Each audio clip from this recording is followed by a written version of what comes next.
Kaakati ababongoyi be bagwira be tuyita ababongoyi be bagwira. Tulina ekikolwa mwe kiva okubongoya. Okubongoya kitegeeza kwewaŋŋangusa nti olw'okuba omuntu asobola okuva mu kitundu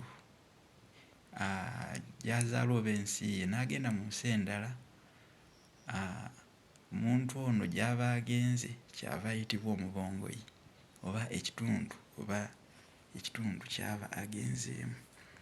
Kaakati bano tubayita ababongoyi, oba bw'abeera omu tugamba omubongoyi, bwe baba bangi tugamba ababongoyi.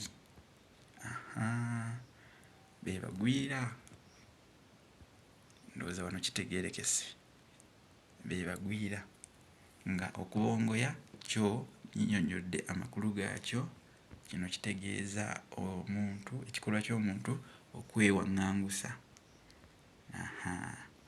Kale ka nkomeko awo, nze Munnabusiro.